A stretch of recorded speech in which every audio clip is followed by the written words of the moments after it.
குறியீடுகளை கொண்டு பின்வரும் நிலையிடப்பட்ட பகுதியினை குறிப்பிடவும். தேங்க்யூ. கன குறியீடுகளை கொண்டு வெண்படத்தை பார்க்குறீங்க. அந்த கன குறியீடுகளை கொண்டு கன குறியீடுகளை கொண்டு இந்த கொடுக்கப்பட்ட வெண்படத்தினுடைய நிலையிடப்பட்ட பகுதியினுடைய குறிப்பிடவும். நிலையிடப்பட்ட பகுதிகளை குறிப்பிடவும். நிலையிடப்பட்ட பகுதிகளை குறிப்பிடவும். இப்ப என்ன கணம்?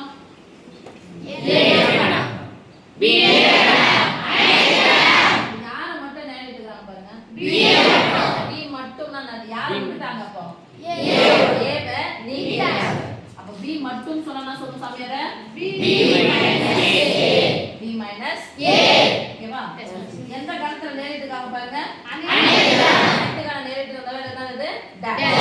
அனைத்துக்கான நேரிட்டு வந்தாலும் என்னது? டேஷ். என்ன டேஷ்னு பார்க்கணும். இவங்க யாரு? ஏ. யாரு? பி. ரெண்டுத்துமே என்ன பண்ணாங்க? சேர்த்து விட்டுட்டாங்க. அப்ப ரெண்டுத்தையும் சேர்த்து விட்டாங்க. அது ஏ பி ஓ டேஷ். இவங்க ரெண்டு பேரும் சேர்த்து விட்டுட்டாங்க. அனைத்து கணத்துல நீக்கிச்சுனா இது டேஷ்னா அனைத்து கணத்துல நேரிட்டு வந்தாவே இது டேஷ். ஓகே? அப்ப ஏ பி சேர்த்து விட்டாங்கன்னா ஏ சேர்த்து பி தான் ஓ டேஷ். இங்க பார்க்கணும். யாரை நேரிட்டுக்காங்க பாருங்க. ஏ மட்டும் தானே இது. இது பி மட்டும்.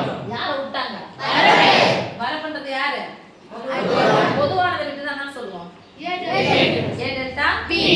ஏ வந்து பி டெல்டா பி வந்து ஏ டெல்டா. சமச்சீர் வித்தியாசம். சொல்லுங்க.